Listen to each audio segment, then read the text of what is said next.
watching this week's show with Dan and Mike. This week's show podcast. 100 episodes down! We definitely... Knackered now. Yeah. Just from that. Whew. We definitely gave ourselves something to get us through Blue Monday. Yes, Because, yes it is. It has been Blue Monday this week. It feels like Blue Monday week or just Blue Week. Either way, It's, yeah, you were saying that you always know when this one's coming because it's just that perfect flux of your past celebrations, you got the new year. well, apparently Blue Monday was set up because that's the day that most people renege on their New Year's resolutions. Which I haven't. I'm not telling you what my resolution was, but I haven't. There's actually a lot of power in not telling people what you're up to. Yeah. Apparently you should only tell people about your success, not your plans. That's exactly what I'll do when I do what I'm doing in my resolutions. My resolutions were fairly simple because we talked about this a lot last year on the podcast, is we had such missions last year for health that essentially mine was just maintain and carry on the way that I am, because stabilise the diabetes, take a bunch of supplements now as well. That's my New Year's resolution, is I started taking even more supplements than before. Pill muncher. Yeah, but that mushroom dust that lowers anxiety is actually doing me a lot of favours. But you're not supposed to roll up a fiver and snort it. Reminds me of the bit in Train Spotting is if they made vitamin C illegal, we would cook that up and inject it. Doesn't matter, it's legal stuff, you've got to do it in a way that makes you feel like you're partying when you're post-party like us. It's not to be sniffed at. Or sniffed up. But yeah, Blue Monday it's also, January is a long month between paydays because a lot of companies, like the one I work for, pay you the week before Christmas and then jump back into regular pay you at the end of the month. Yeah, we're doing this nice thing for you. No, you're doing it to make more money. Yeah. So like there's loads of people at work going, I'm so skinned. It's like, well, why? It's like, well, yeah, because we got paid like 10 days before we normally do. It's like, you don't have to spend it. I didn't. I just put it straight into my savings account, and then on the first of each, first of the month. That's the trick that they get people with, though, because that's because I'm clued up and financially savvy. Well, also you're not a parent with very demanding kids wanting last-minute presents. Well, I suppose, getting because that's January where sales and a lot of people's money goes, is like getting. Because I don't have a life, and don't have kids. I mean, my cat doesn't appreciate any of the presents I buy him. He only appreciates the boxes that they come in. Of course. Yeah. So why do you not just buy your cat a box in a box? I mean, it's like, here's a present for you. To be honest, because we keep replacing things in this house anyway. Currently, he's working his way through a fold-up wardrobe box. And that did involve waking me up in the middle of the night last night because he had managed to discover it was there, and then going to town on it at like 3 o'clock in the morning. And of course I'm there wondering what the hell this noise was. And so I wander through and there's just my cat just drenched in torn up bits of cardboard inside a box. I thought it was great. Awesome. Yeah. But yeah, going back to Blue Monday, not only is it like the depressing time of the year, it's cold, it's dark, but we are now in a time where the sun sets after 5 p.m, which means summer is coming. I mean, on the sunlight thing, I actually have a daylight bulb that pings off at the time I'm meant to wake up to simulate daylight, to help me with depression and to also help me get out of bed because I'm a low sleeper, as you very well know. No top bunk for you? No. Well, do you remember the time that we did have to go in bunks in London? We won't talk about that. That poor girl, because we both snore quite loudly. We know this from being next to each other in tents for like 15 plus years. We're in a house together. When we're housemates as well. And I remember, because you went to bed before I did, and then went upstairs, and I'm quite used to, the dulcet tones of you sleeping. And it's rhythmical. Yeah, and it was a hostel, so we had bunk beds in a room. This poor girl was just sat there and I was like, oh, I'm sorry. And I just put my earplugs in, and then she had to deal with two of us. Oh, it was so bad. Yeah, I don't know how we managed to sleep though, because that was the day of intravenously pouring Monster Energy into ourselves. So actually was, I think, a quit point for us on energy drinks sober, I think, at that point. Because we were at Warped Tour in London, and it was when they used to have a monster truck throwing out cans of Monster. Monster energy drink truck, not just a monster truck with big wheels. No, it's slightly crushing bigger cars. wheels. I mean, that would have been great at Warped Tour. But we just, like, I remember sinking at least, and this is full-size cans, at least 4 in the press area the first day. That was just in the morning, wasn't it? Yeah. It was insane. We got there the next day, and of course it's quite a long walk from the car park in the Addy Paddy up to the top, and so we may have slightly used nature's toilet. And then both of us start screaming and laughing because both of our waste had turned luminescent, the same colour as the Monster we had been drinking. And when you pee and it smells exactly like the drink that you've drunk, you know that you've drunk far too much of it and your body's not taken anything out of that drink, apart from the bad sugars and stuff like that. Yeah, quite a come down. That was bad. But yeah, so don't drink energy drinks. And that's actually... It can lead to gut rot and brain rot and depression. And I mean, also just, like, you get into such a cycle, because I'm currently... lowering my caffeine, but it's not a New Year's resolution because I've only been doing it like a couple of days. But it's amazing how much things like caffeine creep up on you and you start realizing that you're doing far more than you planned. So I went from like a steady 3 caffeinated drinks last year, and by the time I decided to lower it, I was on like 6 a day in various forms, so tea, coffee, cup of Pepsi or something like that. And as soon as I lowered it, I didn't sleep much more, but at least I was getting less paranoid when I was trying to sleep because I wasn't caffeinated to the nth degree trying to then sleep. It helps. I haven't done caffeine in about 4 years now. It has been a while, hasn't it? Well, there is the occasional flutters, like there's been like a Dr. Pepper here or there. Nope. Because I thought you did one for staying up for like a Super Bowl or something like that. Nope. Nope.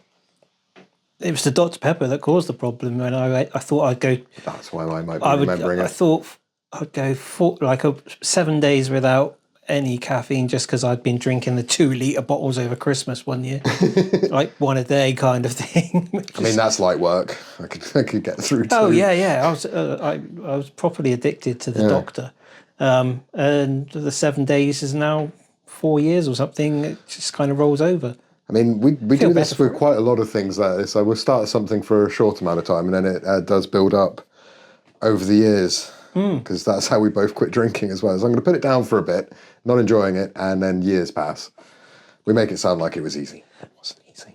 But going back to Blue Monday again, because that was one thing I wanted to bring up, was people do feel down this time of the year, which is why on our radio show, which you can find the links below after you've liked, subscribed, hit the notification bell, leave us a little comment, all that kind of jazz.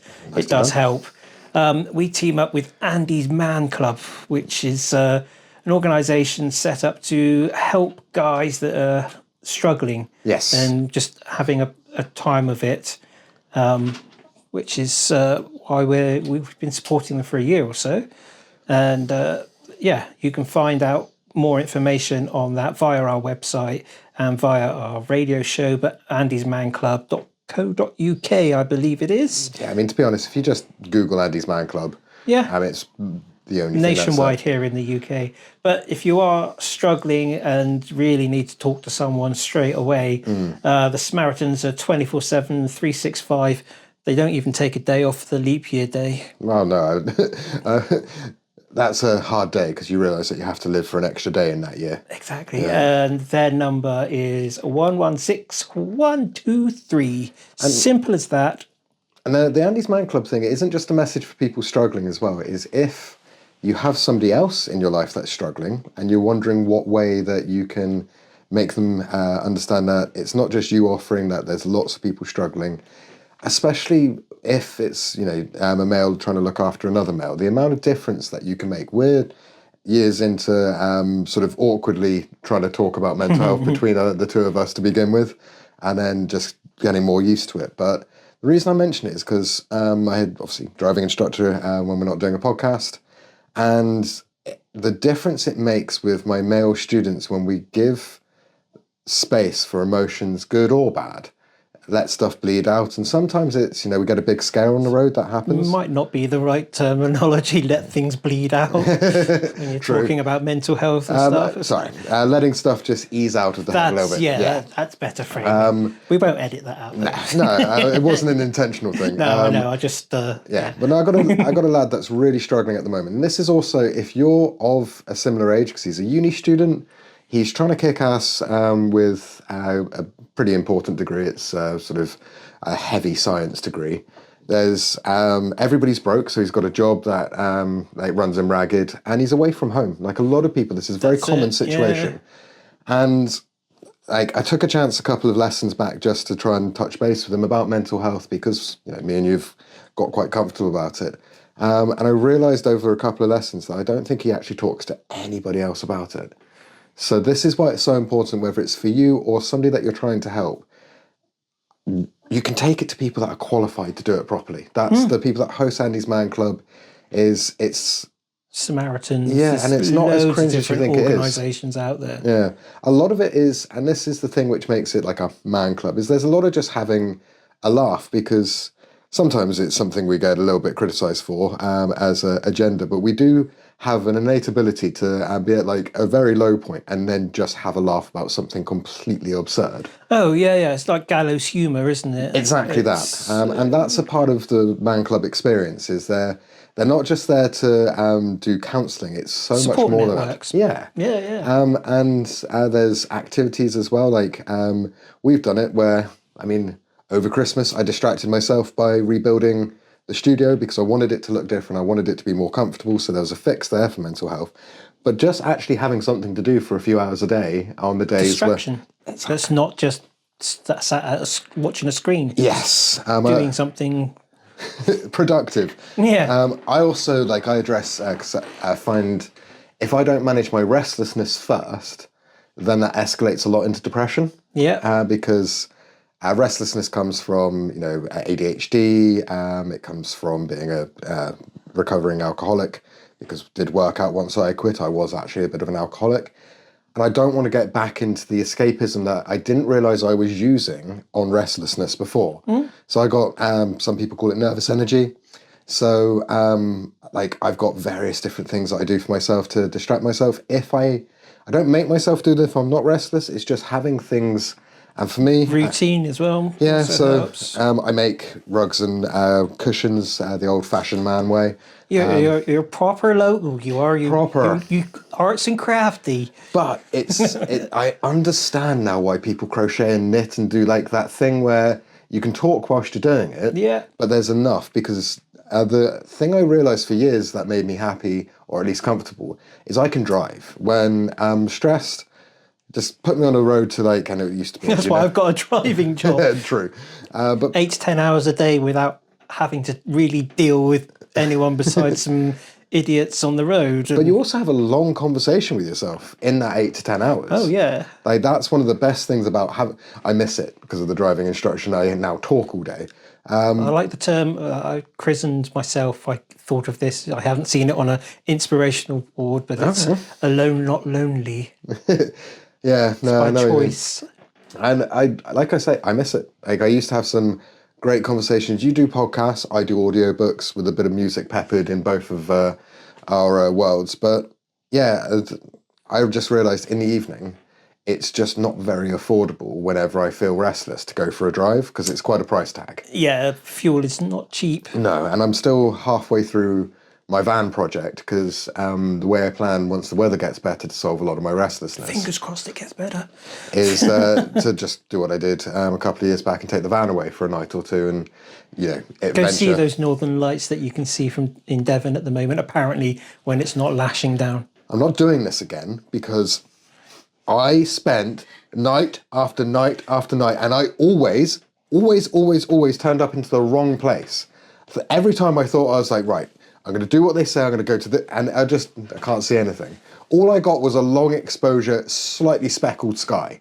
Completely missed the northern light. I'm such a sci-fi nerd, and I missed the only sci-fi event that happened. I'm grumpy about it. I'm sure it'll happen again. Yeah. There's bound to be solar flares and But this isn't the first time stuff like this has happened to me. There was a comet shower like a good 15 or so years ago, one of the last times I decided to watch it, and it was clear.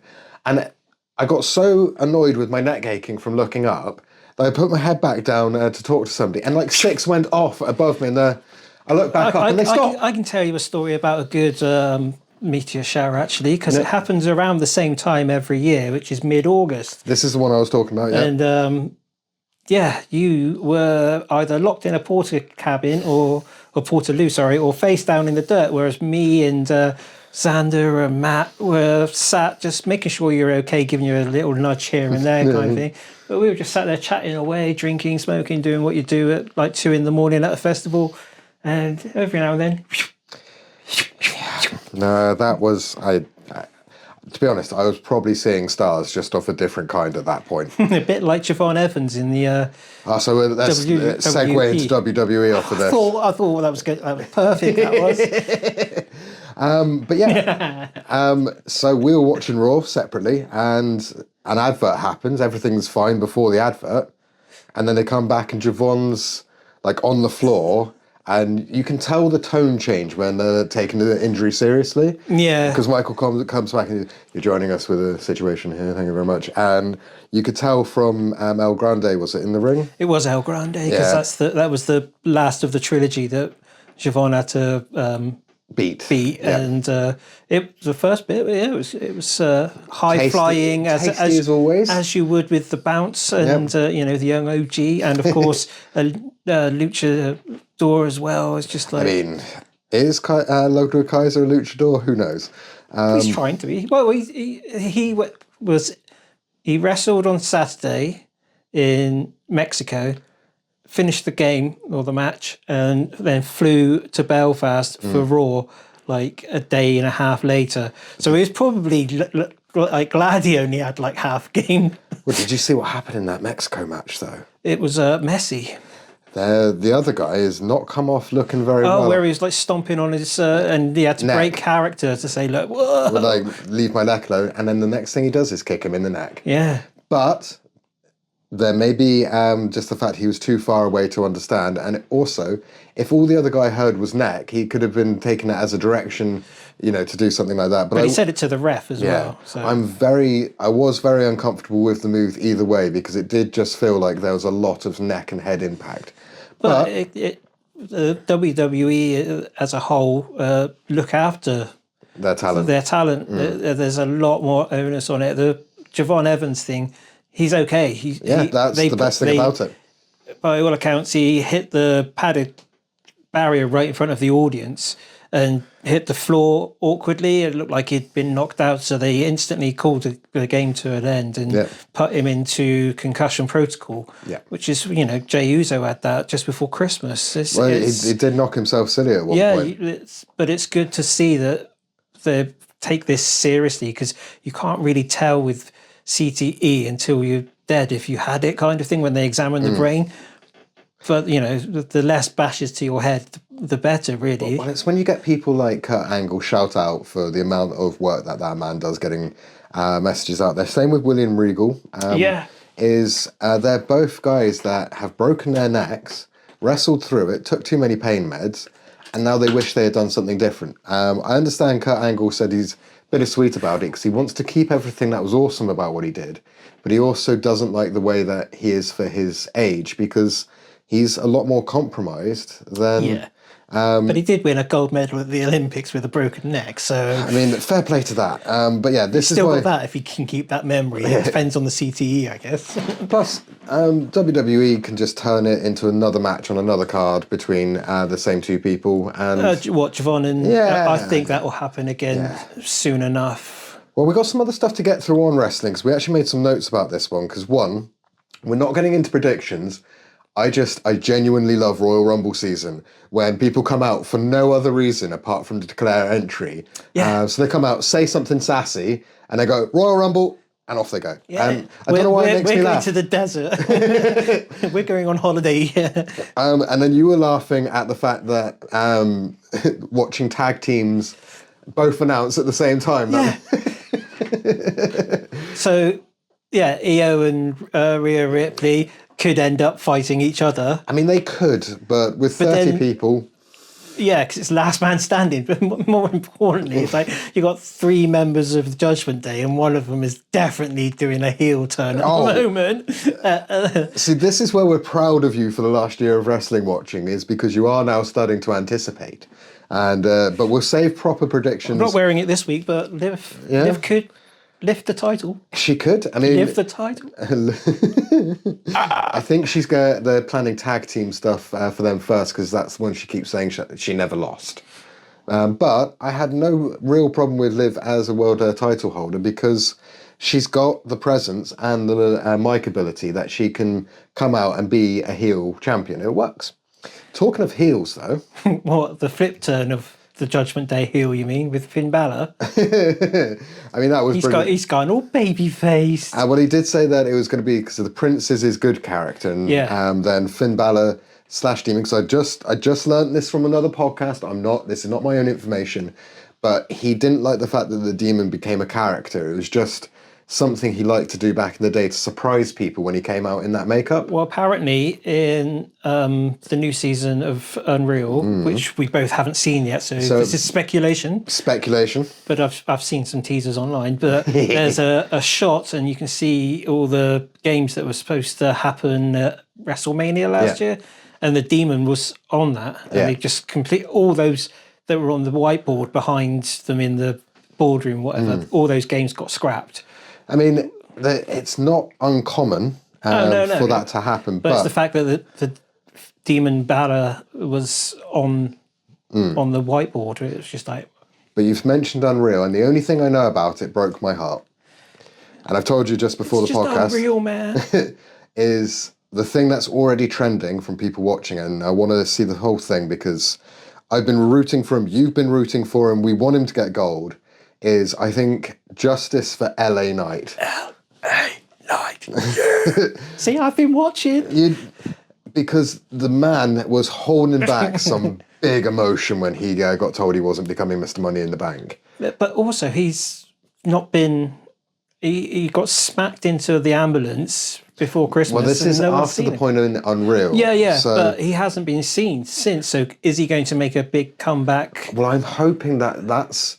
Because this is the thing, is Justice for LA Knight is becoming a thing online already. I don't know if it's called that or whether that's just me calling it. It's going to be a hashtag now, isn't it? Oh, well. Leave it in the comments below. Leave it in the comments. At least in our reels about this. But this is where I think, because I don't think that they've started doing Unreal without an idea of how they can use Unreal to start a new era of kayfabe, where we think we know what's happening, and because it's a half step back. It's the misdirection.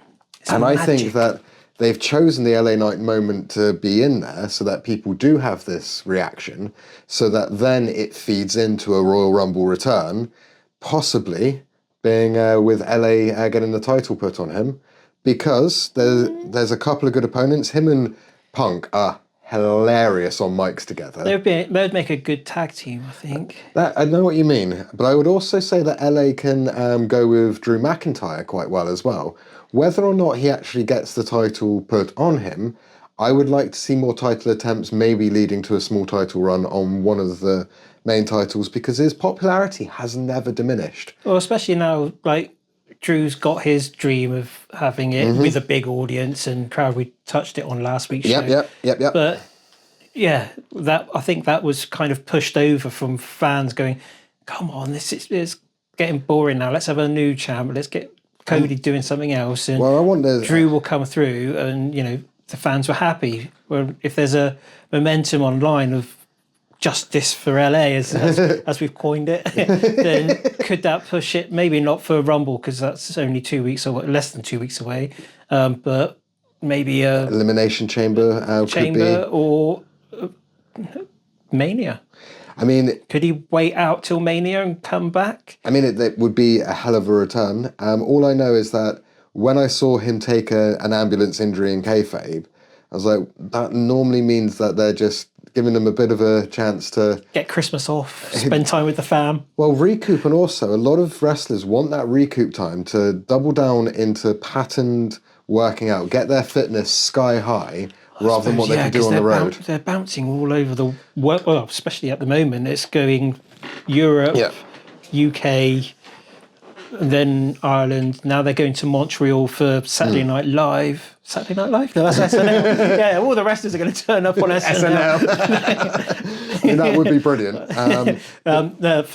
Just what was it? Saturday night's main event. Yes, isn't it? And then it's out to Riyadh. Yeah, and then back to the States. See, I'm still angry with Triple H about this, and he hasn't responded to me on the homing pigeons that I've sent. Sort it out, man. But look, I'm from the UK. It's Sunday afternoon main event. It's not Saturday night main event. Because it's not in the UK, whereas Raw and SmackDown have been at very palatable times. Yes, and even the Riyadh Rumble will be at a palatable-ish time. I think we start it in the UK about 5 p.m, don't we? Or is it later? I think they're only like a couple of hours ahead of us in Riyadh. Yeah, so 7:30 start would be like a 5:30 start. Yeah, which was a bit like the Patriots game at the weekend. Which I know everything about. I know. I'm not going to look at the board. There was snow. It finished in snow, yeah. Yeah. Do you want to get into it? Texas? What about Texas? They played them, the whole of Texas? That was it. Congratulations. You have been paying attention to it. It was actually broadcast live at a reasonable time on terrestrial TV on Sunday evening. And though in fairness at that point, I was, for most of Sunday evening, trading cars with my boss because one of us had an accident.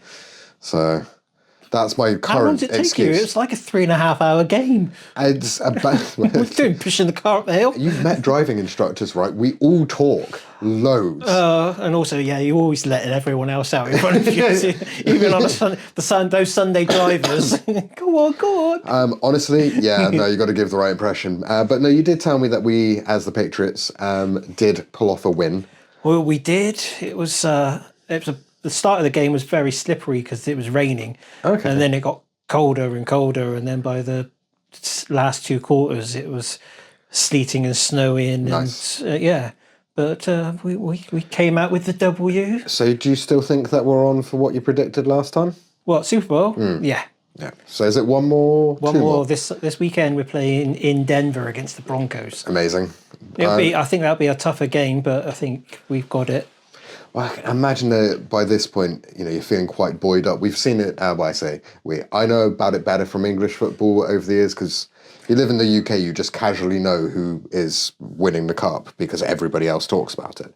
But once you get that energy and you're on that path... Momentum, yeah. Yeah, it's hard to come off. Our rookie quarterback, Drake May, as the song goes. They've already got a song for him. Of course. We're only like 13 or 14 weeks into the season. Probably a better song than they had for Logan Paul in Belfast. Yeah. And Netflix didn't bleep that out. Well, that's because there was no swearing in it. No, probably because Garrett is such a UK... It's a UK term. It's a UK term.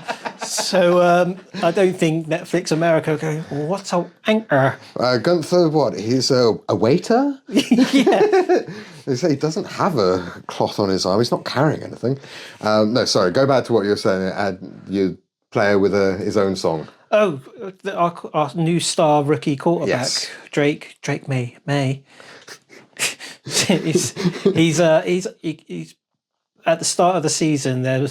We lost the first 3 games, and then I got tattooed, and we haven't lost since. But at the start of the season, he had a 4% chance of becoming the MVP for the season. Wow. 4%. It's a bit like getting drafted on the 3rd pick. Further down than that. Yeah. But now he's got a 50-50 chance of becoming MVP. Of the NFL, not just the Patriots, or of the Patriots? Of the NFL, the most valuable player of the season after the Super Bowl. And if you remember one year, Tom Brady won it, and he won a bucket load of money and a trophy, but he also won a big pickup truck, and he gave it to Gronk. So is this... I may have asked this last time, but I can't remember the answer. Is this the first Super Bowl for the Patriots since the big guns left? Yes. This is the new era. This is the Drake May era. Yeah. So Mike knows what I'm going to be like, is I'm going to swing in here in a few podcast time, having only watched the Super Bowl, and that will be the only thing I've probably watched. Well, I hedged my bets and I've booked the Monday off work just in case. Because last week's Patriots game was a sensible time here in the UK. It was a 7:30 kickoff. This coming week in Denver, it's later, so I'm just going to set an alarm to watch the last quarter because it's at like 2:30 in the morning. But the Super Bowl itself is, it's a late kickoff here in the UK. So I thought, well, if we don't get in, then I've just got a Monday off work. I mean, that's a good way to handle Mondays. Yeah. No, I also know from within the last couple of years, I tried to stay up for a Royal Rumble with Ollie, my other wrestling fan friend. Yes. And we discovered that night that both of us are far too old to try and stay up for a wrestling event. Especially because with something like a Rumble or trying to get to the end of a competitive program, you've got to stay awake to the finish to make it worthwhile. Oh, especially in the NFL. I remember that time we played the Super Bowl and I was up in the pub where we used to DJ and stuff. Yeah. And we were losing, and I mean losing. And I was just like, oh, shall I just go home? Because I only live around the corner. Shall I go home now? It's like last quarter. Nothing's going to happen. And then Tom Brady came on the pitch. And was it 3 touchdowns in a quarter and like completely twisted it around from 28-3 to us winning. It was just like... And you did end up staying for it, didn't you? Or... I got persuaded by a pint, pint of Coke to keep me awake. That was at the time. I wasn't drinking. Yeah, no, I do remember that one because I had messages from you because I was just a night owl at that point. You're like, probably going to go. And then there was a selfie of a pint of Coke and the person that bought it for you. I remember going, okay, I'm convinced to stay. And then the best part of the night was a selfie at the end of the game where like everybody was celebrating behind you. And then you were just looking so proud of the Patriots. But I love turnarounds like that. And that's what I think wrestling tries to emulate.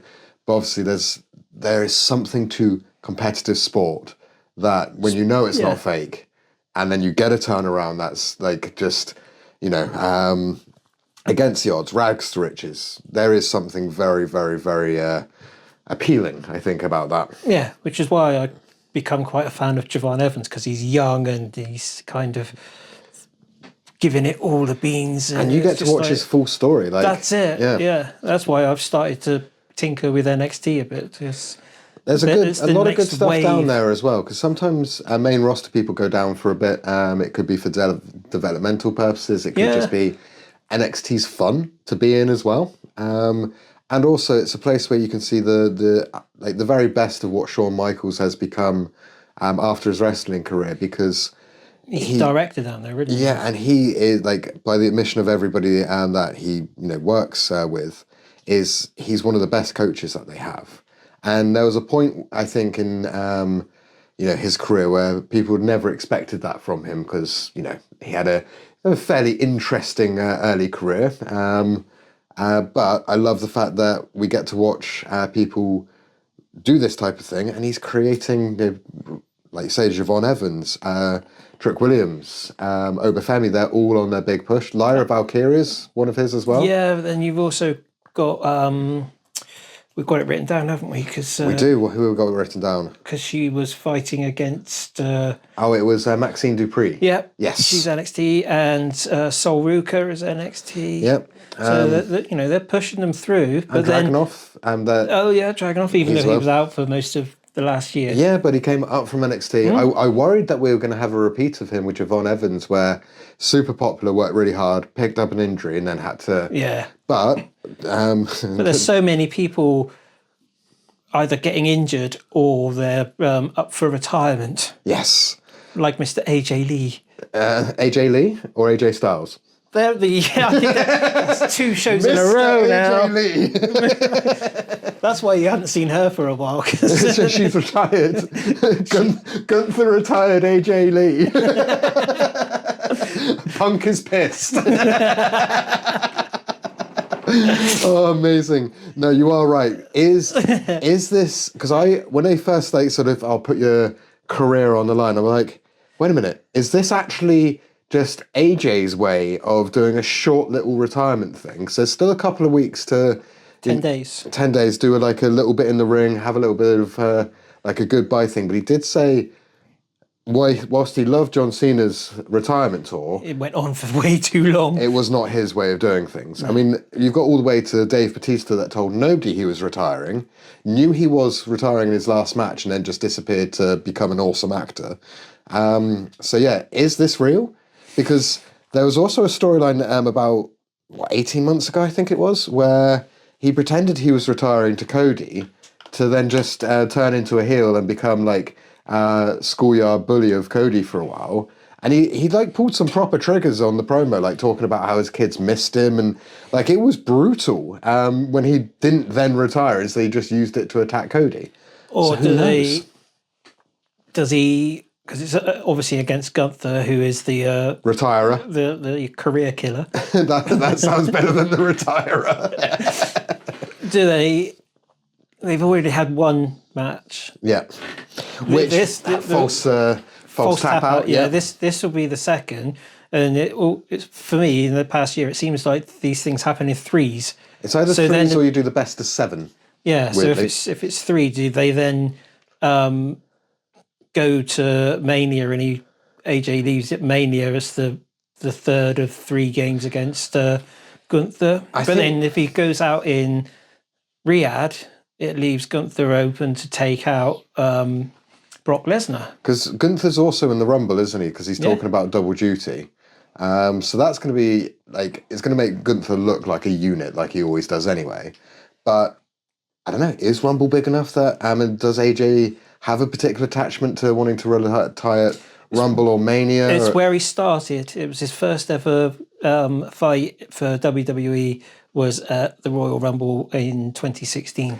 See, I know my facts now. What's enough- happened to me, man? I used to be uncool. I actually watched that one. There you go. Because that was when I was like half into it, half not. And I remember I had a bunch of people over, half of them I didn't even know.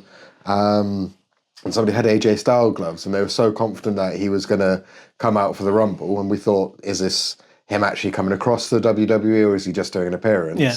And then he's been like absolutely brilliant ever since. And the funny thing is he keeps getting like I see little comments online. He's annoyed with people thinking he's being misused or mistreated by the WWE. He's like, I'm having the most amount of fun that I could.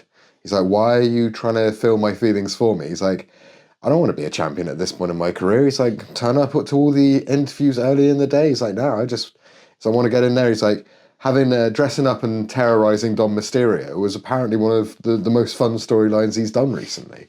And I think it goes to show that we really don't know what their actual opinions are, and that shows that kayfabe does still have a lot of effect. So I think it will be his retirement, to be fair. you're calling it on the retirement? And my cat's just entered the room. Hey, Leo. Oh, you're on camera. Come be famous with us. Hello, mate. Your cat. And he hates. Oh, you're wet. Cameo. Now I understand why he's come up to my studio, because he only comes up here at this time of day when he's wet and he wants to have a long cuddle. But that will make the clip, I bet you. Yeah, no, just picking up the cat. Before he starts destroying everything, because that is also why he's here, is to just ruin everything He that's wants to behind the camera. box, so if there's weird noises, it's the cat. It's his new adventure playhouse, which he likes sitting in and then breaking. Something that we were going to bring up on the last one if we didn't run out of time is just a couple of things, is Jackass. We get another one! Another one, which is going to be a mixture of new stunts and not seen before archive stuff, which is why they're using bits from BAM.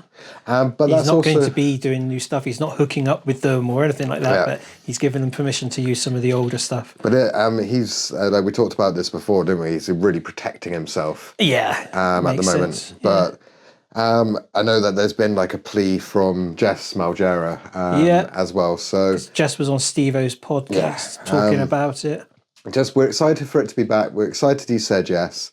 And just hope that whatever he's up to that's keeping him away from all of the stuff that Jess was talking about is doing him some good rather than some bad. Yeah, Because skating by the looks of it. and BAM, if you ever happen to watch a tiny podcast from the UK, is Love you, dude. The only reason why we're on the sobriety side for you as well is because we want to see you around for a lot longer and in less pain as well. There you go. Yeah. But you mentioned Steve-O, and I know that you got excited about something to do with him. So I listen to Steve-O's pod all the time. You don't, do you? Because you can't quite go with the voice. His voice it does. It grates with you. It's the wrong resonance for your earlobes. But then again, I listen to audiobooks, so that's somebody that's narrating and doing a very different thing. That's Stephen Fry, yeah.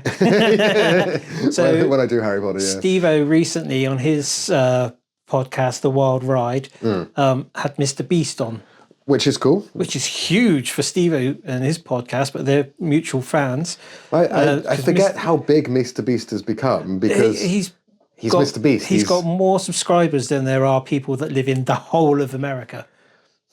I think it's because the model of what he does is fantastic. Anyway, you carry on. He gives all of his money away and does so much like philanthropy type things, like building wells and schools and stuff for people and books and I know there's a corporate twist to it. He said he's helped 1,000 veterans walk again by supplying them with artificial legs and limbs and he's managed to fix people's eyesight as well. Yeah, he's a fascinating guy. I think he could have been on that podcast for a lot longer. Do you know who I find fascinating about his team?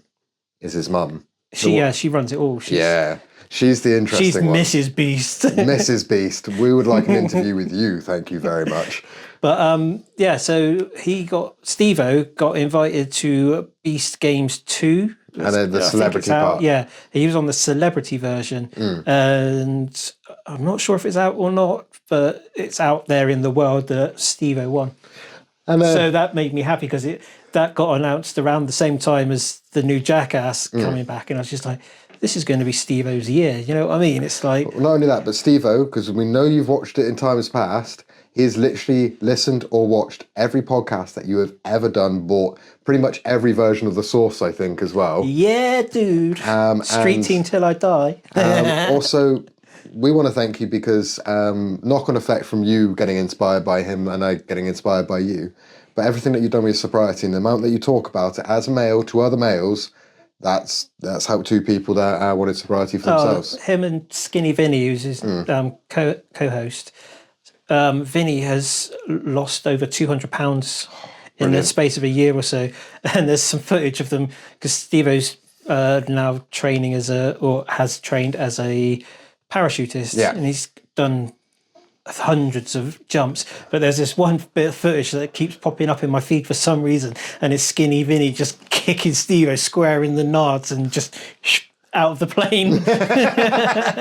Imagine dealing with that pain as you're dropping to the earth. Well, he's also got tattooed whilst free falling. I mean, to be honest, it's Steve-O. Come on. I was going to say, are we that surprised that an adrenaline junkie is doing it? He's only a year older than me, and he's doing that stuff, and I'm like, I'm driving 10 miles under the speed limit because I like nice and safe. I mean, I saw, I nearly sent it to you, a hilarious video of this guy like sort of warming up to do either two-stepping or some like crowd dancing, pit dancing, whatever.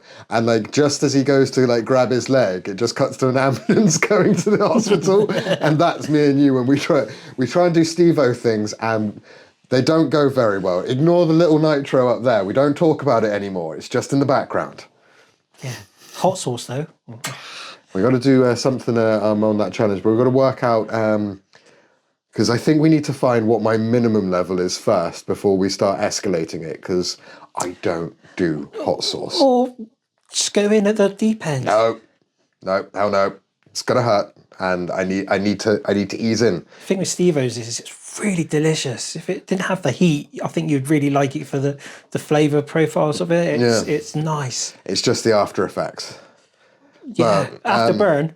Also, thanks to the You Should Know podcast, I'm a little bit addicted to watching those two. I am so wary now, if we're recording, if you were to ever offer me food, I would say no, because the amount of times I've watched Cam get tricked by Peyton on that podcast. And he my favourite one, which is the one I think I sent you, is the Taco Bell burger. He's like, oh, there's a secret menu, we've got to try it, and all of this sort of stuff. And they've put hot sauce again into Cam's food. But like, I'm not prepared to dribble and cry on a podcast just yet. Because that seems to be what happens when somebody that can't handle hot sauce tries to do it. So I don't know. You've got a big birthday coming up later in the year. We could do something silly for that. okay, we'll see. We'll see. We'll put it on a reel and see if it actually interests people. But I think that's everything that we For this week. yeah, for this week. For this week's show. This week's show podcast. Don't forget to like, subscribe, hit the notification bell, but more importantly, share and message, because that really helps. And again, if you're interested in things like what we talked about with Andy's Man Club, or the fact we work for Metal for Good, and we proudly support Safe Gigs for Women with our 2-hour weekly radio show. Radio show? Radio show. We have a radio show. I've got some really big interviews lined up for our radio show. Yeah, so on our radio show, yeah, there's my radio voice coming back. We do 2 hours of our new music. As he said, he's got actually we're going for this year more interviews that interest us and like things that we can actually gain something from. So you've got some not hugely well-known names. But No, the one I've got lined up tomorrow is a big name. And there's a couple others which I know piqued your interest for the type of music and the message they have as well. Yeah. So that link is down below as well. You can also find sort of a brief description, links to everything on MikeJamesRockShow.com, which is who we are when we're not doing this podcast. It's all part and parcel of the same colloquial entertainment enterprise. Yes, at one point we called ourselves Radio and Online Magazine, but then we never actually did the magazine. Well, I did, but it's just that was back in the day where I didn't understand code. // parentheses. It's like, what I want to do is... Anyway. Yeah, no, let's not talk about early coding or early Wix. Both are terrible. Right, in that case, look after yourselves. Lots of love from Mike and Dan. Mike James Rock Show. We'll see you next week.